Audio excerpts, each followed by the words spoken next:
സ്നേഹപൂർവ്വം ക്ഷമ സീരിയലിൻ്റെ ലേറ്റസ്റ്റ് എപ്പിസോഡിൻ്റെ റിവ്യൂയിലേക്ക് എല്ലാവർക്കും സ്വാഗതം. അങ്ങനെ മുത്തശ്ശിക്കുള്ള ചായയുമായിട്ട് രാധിക വരുവാണ്ടോ. രാധികയുടെ കയ്യിൽ നിന്നും മുത്തശ്ശി ചായ വാങ്ങി കുടിച്ചിട്ട് അയ്യേ ഇതെന്ത് ചായ എന്നും പറഞ്ഞ് ദേഷ്യത്തിൽ ആ ചായ രാധികയുടെ മുഖത്തേക്ക് തന്നെ ഒഴിക്കുകയാണ്. അങ്ങനെ ചൂടുള്ള ചായ മുഖത്ത് വീണ് രാധിക ആകെ ഭയന്ന് വേദന സഹിച്ചുകൊണ്ട് നിൽക്കുവാണ്ടോ. ഈ കാഴ്ച കണ്ട് യശോദ ഞെട്ടിപ്പോകുക. എന്താ അമ്മ ഇത്, എന്തായി കാണിച്ചത്? ഈ സമയം ഈ കാഴ്ച കണ്ട് ദേവനും അങ്ങോട്ടേക്ക് വരുക. എന്താ ഇതൊക്കെ അമ്മേ? അമ്മയ്ക്ക് ഇവളോട് ദേഷ്യം ഉണ്ടെങ്കിൽ അത് കാണിക്കേണ്ടത് ഇങ്ങനെയുള്ള ഓരോ പ്രവൃത്തിയിലൂടെയല്ല. ഈ സമയം മുത്തശ്ശിയാണെങ്കിൽ ഒന്നും പറയാതെ ദേഷ്യത്തോടെ അകത്തേക്ക് പോകുവാണ് കേട്ടോ. അന്നേരം ദേവനാണെങ്കിൽ രാധിക ആശ്വസിപ്പിക്കുക. ഈ സമയം യശോദ പറയണേ മോള് ഇറങ്ങാൻ തുടങ്ങി നിൽക്കുമായിരുന്നു. ആ സമയത്ത് അമ്മ ഇങ്ങനൊരു പ്രവൃത്തി ചെയ്തത്.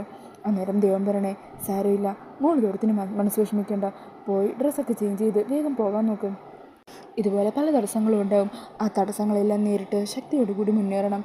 എന്നാൽ മാത്രമേ നമ്മൾ എത്തിച്ചേരേണ്ട ലക്ഷ്യത്തിൽ നമ്മൾ എത്തിച്ചേരുള്ളൂ. മോൾ ചെന്ന് റെഡിയായിട്ട് വാ. അങ്ങനെ പറഞ്ഞ രാധികേനെ റൂമിലേക്ക് പറഞ്ഞു വിടുവാണ്. ഈ സമയം യശോദ സങ്കടത്തോട് പറയണേ അമ്മ ഇങ്ങനെ ഓരോന്നൊക്കെ കാണിച്ചു കൂട്ടുമ്പോൾ നമ്മൾ എന്ത് ചെയ്യാനാ, പാവം മോള്.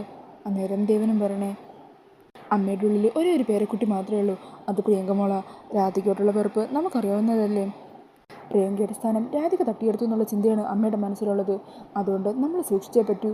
എപ്പോഴും രാധികമ്മയുടെ കാര്യത്തിലൊരു ശ്രദ്ധ വേണം. പിന്നീട് കാണിക്കുന്നത് റൂമിലെ സങ്കടത്തോടെ നിൽക്കുന്ന രാധികനെയാണ് കേട്ടോ. ഈ സമയം രാധിക പറയണേ പ്രിയങ്കയ്ക്ക് പകരം ഞാൻ സിനിമയിൽ അഭിനയിക്കാൻ പോകുന്നതിൻ്റെ ദേഷ്യം മുത്തശ്ശിക്ക് എന്നോട്. അതെനിക്കറിയാം. എന്ന കാര്യങ്ങളെല്ലാവരും മനസ്സിലാക്കുന്നത് ഞാനിതൊക്കെ ചെയ്യുന്നത് പ്രിയങ്കയുടെ നല്ല ജീവിതത്തിന് വേണ്ടിയായിരുന്നു എന്ന് ഇവരെല്ലാവരും എന്നാണ് തിരിച്ചറിയുന്നത്. അങ്ങനെ പറഞ്ഞ സങ്കടത്തോടെ നിൽക്കുവാണ് രാധിക.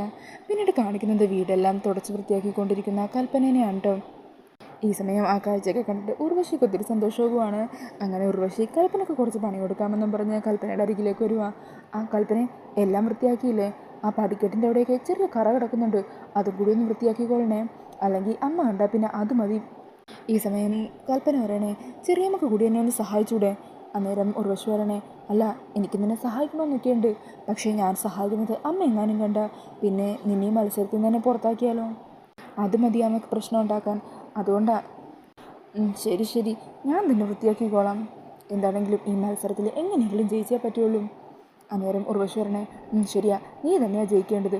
അവിടെ പ്രിയങ്ക അടുക്കളയിൽ കിടന്ന് ഉരുണ്ട് കളിക്കുന്നുണ്ട്. പിന്നെ ഇല്ലേ കൽപ്പനെ, ദേ കർട്ടൻ്റെ ഇടയിലും മറ്റും പൊടിയൊക്കെ ഇരിക്കുന്നുണ്ടാവും, അതൊക്കെ നല്ലപോലെ വൃത്തിയാക്കണേ.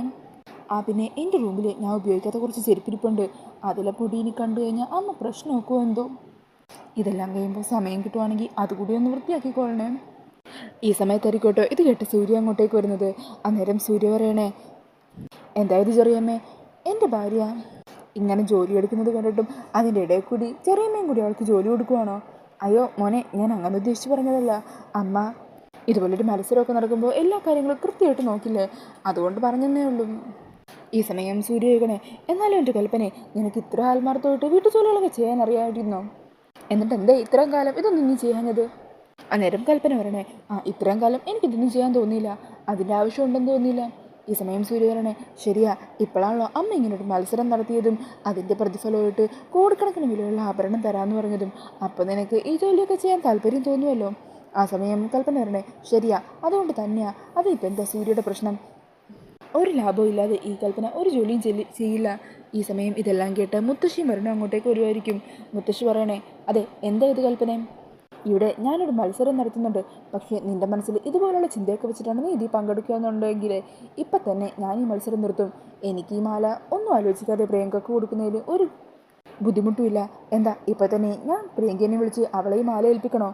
അന്നേരം കൽപ്പന പറയണേ വേണ്ട അതിൻ്റെ ആവശ്യമൊന്നുമില്ല, ഞാനും ഈ മത്സരത്തിൽ പങ്കെടുക്കും, ഇതിൽ ജയിച്ച് ആ മാല സ്വന്തമൊക്കെ തന്നെ ചെയ്യും. അങ്ങനെ പറഞ്ഞ കൽപ്പന ഒന്നും മിണ്ടാതെ വേഗം തന്നെ അവിടെ വൃത്തിയാക്കാൻ തുടങ്ങുവാണ്. അങ്ങനെ കൽപ്പനയുടെ ആ തുടക്കലൊക്കെ കണ്ടിട്ട് അവിടെ നിന്നിരുന്ന വരുണിനും സൂര്യക്കും മുത്തശ്ശിക്കൊക്കെ ചിരി വരുവാണ് കേട്ടോ. ഈ സമയം മുത്തശ്ശി ഉർവശിയോട് ചോദിക്കണേ അല്ല ഉർവശി, നിൻ്റെ റൂമിൽ കുറച്ച് ഉപയോഗിക്കാത്ത ചെരുപ്പ് കിടപ്പുണ്ടല്ലോ, അത് നീ എന്താ ഉപയോഗിക്കുന്നില്ലേ? അല്ലമ്മേ, ഞാൻ ഇപ്പോൾ കുറേ നാളത്തെ ഇത് ഉപയോഗിക്കുന്നില്ല. അപ്പോൾ ആരോ ചെരുപ്പിലെ പൊടിയും കൂടി തട്ടി വൃത്തിയാക്കണം കൽപ്പനയോട് ഞാൻ പറയുമായിരുന്നു. അന്നേരം മുത്തശ്ശി പറയണേ അതെ, കൽപ്പനയുടെ ഒരു മത്സരത്തിൽ പങ്കെടുക്കുന്നതിൻ്റെ ഭാഗമായിട്ട് ഈ വീട്ടുജോലികളെല്ലാം ചെയ്യുന്നുണ്ട് എന്നും പറഞ്ഞ് അവളെ കൊണ്ട് നിൻ്റെ അടിമപ്പണി ചെയ്യിക്കുകയാണോ വേണ്ടത്? ഞാൻ നിനക്ക് 10 മിനിറ്റ് സമയം തരും, അതിനുള്ളിൽ അത് കൊണ്ടുപോയി കളയുകയോ വൃത്തിയാക്കുകയോ ചെയ്തേക്കണം. പറഞ്ഞത് മനസ്സിലായല്ലോ? അങ്ങനെ പറഞ്ഞ് ഉർവശിയെ അവിടെ നിന്ന് വിരട്ടി പറഞ്ഞു വിടുവാണ്ടോ.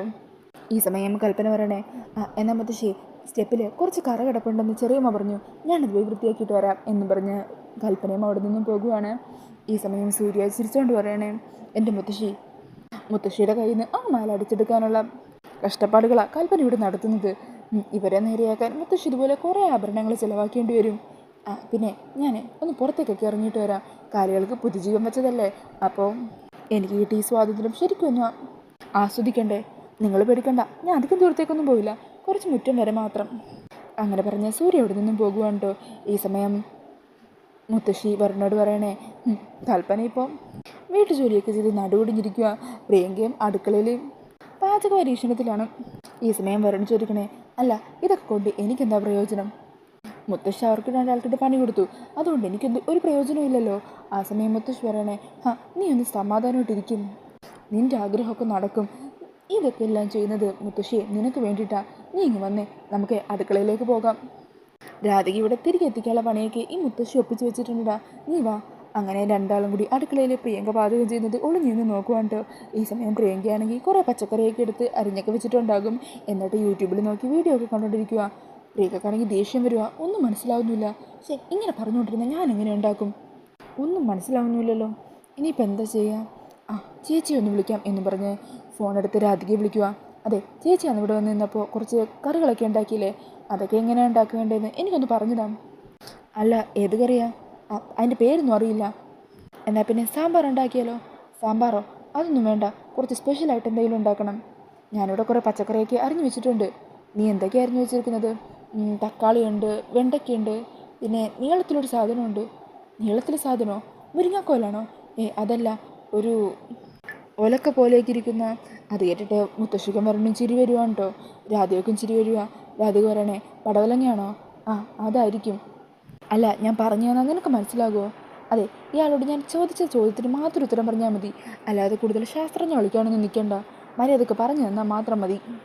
അങ്ങനെ രാധിക ഭക്ഷണം പാചകം ചെയ്യാനുള്ളതൊക്കെ പറഞ്ഞു കൊടുക്കുവാണ് കേട്ടോ. അതെല്ലാം ശ്രദ്ധയോടെ കേട്ടുകൊണ്ട് നിൽക്കുവാണ് പ്രിയങ്ക. ഈ സമയം വരണും മുത്തശ്ശിയും അവിടെ നിന്ന് മാറി നിൽക്കുവാണ്. അന്നേരം വരൺ പറയണേ, അല്ല ഇതൊക്കെ കൊണ്ട് എനിക്കെന്താ പ്രയോജനം? രാധിക ഫോണിൽ വിളിച്ച് പ്രിയങ്കയ്ക്ക് ആവശ്യമുള്ളതെല്ലാം പറഞ്ഞു കൊടുക്കും. രാധിക പറയുന്നതെല്ലാം കേട്ട് പ്രിയങ്ക ഭക്ഷണം ഉണ്ടാക്കും. ആ ഭക്ഷണം നമുക്കെല്ലാം ഇഷ്ടപ്പെടുകയും ചെയ്യും. അല്ലാതെ ഇനിയിപ്പോൾ എന്ത് നടക്കാനാ? അന്നേരം മുത്തശ്ശി പറയണേ, എടാ പാചകത്തിൻ്റെ കുറിപ്പ് മാത്രം കിട്ടിയാൽ എല്ലാവർക്കും പാചകം ചെയ്യാൻ പറ്റുമോ? അങ്ങനെയാണെങ്കിൽ പാചക ബുക്ക് നോക്കി പാചകം അറിയാത്ത ആർക്ക് വേണമെങ്കിലും മികച്ച പാചകക്കാരനാകാൻ പറ്റില്ലേ? അതിന് കൈപുണ്യം കൂടി വേണം. രാധിക മോൾക്ക് ആ കൈപുണ്യമുണ്ട്, പ്രിയങ്കക്കതില്ല. നീ കണ്ടോ, ഈ മത്സരം കഴിയുന്നതിന് മുമ്പ് പ്രിയങ്കയായിട്ട് തന്നെ രാധിക മോളെ തിരികെ വിളിച്ച് നിൻ്റെ കൺമുമ്പിൽ കൊണ്ട് നിർത്തും. ഈ മുത്തശ്ശി ബെറ്റ് വെക്കുക. സത്യമാണ് മുത്തശ്ശി, സത്യം പറയാലോ ഞാൻ അതിനു വേണ്ടിയാണ് കാത്തിരിക്കുന്നത്. എനിക്ക് രാധികയെ കാണണം എത്രയും പെട്ടെന്ന് തന്നെ. അതെല്ലാം നടക്കുവാടോ, നിൻ്റെ ആഗ്രഹങ്ങൾ നടത്തി തരാനല്ലേ ഈ മുത്തശ്ശി നിൽക്കുന്നത്. നീ എൻ്റെ ബെസ്റ്റ് ഫ്രണ്ടല്ലേടാ. അങ്ങനെ പറഞ്ഞ് വരണിനെ ചേർത്ത് പിടിക്കുകയാണ്. അങ്ങനെ മുത്തശ്ശിയുടെ വാക്കുകളൊക്കെ കേട്ടിട്ട് വരണിന് ഒത്തിരി സന്തോഷമാകുവാണ് കേട്ടോ. പിന്നീട് കാണിക്കുന്നത് ശ്യാമയുടെ വീട്ടിലേക്ക് എത്തുന്ന ഇന്ദ്രജിത്തിനെയും പ്രൊഡ്യൂസറിനെയുമാണ്. അങ്ങനെ അവർ ശ്യാമയുമായിട്ട് പടത്തിൻ്റെ കാര്യങ്ങളെക്കുറിച്ച് സംസാരിക്കുകയാണ് കേട്ടോ. ഈ സമയം അമൃത ശ്യാമ ഇപ്പോൾ വിളിക്കാമെന്ന് പറഞ്ഞ് അകത്തേക്ക് പോകുവാണ്. അന്നേരം ആ പ്രൊഡ്യൂസർ ഇന്ദ്രജിത്തിനോട് പറയണേ, എന്നാലും നമ്മുടെ പടത്തിലെ പുതിയ ഹീറോയിനും ശ്യാമ മാഡം തമ്മിലുള്ള സാമ്യത്തെക്കുറിച്ച് ഞാൻ ആലോചിക്കുന്നത്. അതിനെക്കുറിച്ച് എൻ്റെ മനസ്സിൽ ചില സംശയങ്ങളൊക്കെ ഉണ്ട്.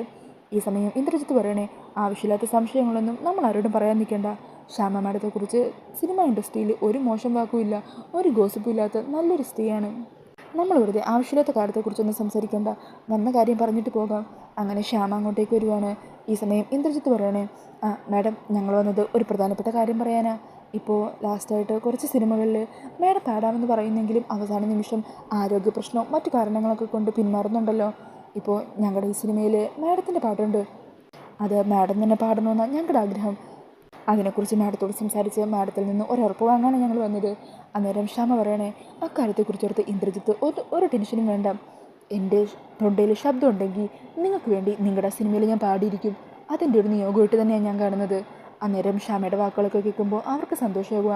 മതി മാഡം, മാഡത്തിൻ്റെ നാവിൽ നിന്ന് ഈ ഒരു വാക്കും കിട്ടിയാൽ മാത്രം മതി. എന്നാൽ ശരി, ഞങ്ങൾ ഇറങ്ങുക. അങ്ങനെ പറഞ്ഞ് അവരവിടെ നിന്നും പോകുവാണ്. ഈ സമയം ശ്യാമ സന്തോഷത്തോടെ അമൃതയോട് പറയണേ, ചേച്ചി എനിക്ക് കിട്ടിയൊരു ഭാഗ്യം നോക്കണേ. എൻ്റെ മോൾക്ക് വേണ്ടി അവളുടെ സിനിമയിൽ ഞാൻ പാടാൻ പോകുന്നു. ഇതിലും വലിയൊരു ഭാഗ്യം എനിക്ക് എന്താ കിട്ടാനുള്ളത്? അന്നേരം അമൃത പറയണേ, ശ്യാമേ, ഇത്രയും നാൾ നീ നിൻ്റെ ജീവിതത്തിൽ ഭാഗ്യകരികൾ മാത്രമേ ഉള്ളെന്ന് പറഞ്ഞില്ലേ?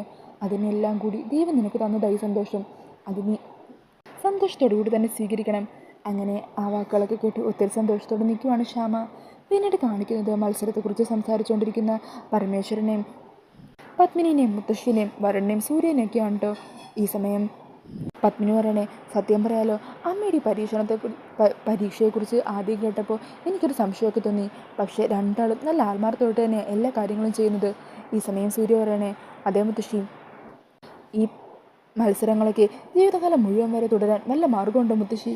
അങ്ങനെ സൂര്യയുടെ ചോദ്യമൊക്കെ കേട്ട് അവരെല്ലാവരും ചിരിച്ചുകൊണ്ട് നിൽക്കുകയാണ് കേട്ടോ. ഈ സമയം കൽപ്പന ജോലിയൊക്കെ പൂർത്തിയാക്കി അങ്ങോട്ടേക്ക് വരുവാണ്. ആദ്യത്തെ ആൾ വന്നല്ലോ, ഇനി അടുത്ത ആളിവിടെ, പ്രിയങ്കയും കൂടി വിളിക്ക്.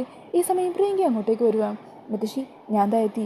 എനിക്ക് പാചകം എത്ര ചെയ്തിട്ടും അങ്ങ് മതിയാവുന്നില്ല. വീണ്ടും വീണ്ടും ഓരോന്ന് ചെയ്തുകൊണ്ടിരിക്കാൻ തോന്നുക. ഈ സമയം വരും പറയണേ, ഇനിയിപ്പോൾ ചെയ്തതെല്ലാം ഞങ്ങൾ കഴിച്ചു നോക്കണമല്ലോ, ഇനി കഴിച്ചിട്ട് ബാക്കി പറയാം. ഈ സമയം കൽപ്പന ചോദിക്കുന്നുണ്ട്, മുത്തശ്ശി, അമ്മേ, ഞാൻ എല്ലാ സ്ഥലവും വൃത്തിയാക്കിയിട്ടുണ്ട്, എങ്ങനെയുണ്ട്, എല്ലാം വൃത്തിയായിട്ടില്ലേ? അന്നേരം പത്നി പറയണേ, സത്യം പറയാലോ മോളെ, വീടെല്ലാം ഭംഗിയായി തന്നെ വൃത്തിയാക്കിയിട്ടുണ്ട്. ഒരു കുടുംബത്തിലെ പെണ്ണ് എങ്ങനെയാണ് വൃത്തിയാക്കുന്നത് അതേപോലെ തന്നെ, ഒരു കുറ്റവും പറയാനില്ല. അങ്ങനെ അവരുടെ വാക്കുകൾ കേട്ട് കൽപ്പന സന്തോഷത്തോടു കൂടി നിൽക്കുകയാണ്. പ്രിയങ്കക്കാണെങ്കിൽ അതൊന്നും തീരെ ഇഷ്ടപ്പെടുന്നില്ല കേട്ടോ. അങ്ങനെ ദേഷ്യത്തോടെ നിൽക്കുന്ന പ്രിയങ്കയെ കാണിച്ചുകൊണ്ടാണ് ഇന്നത്തെ എപ്പിസോഡ് തീരുന്നത്.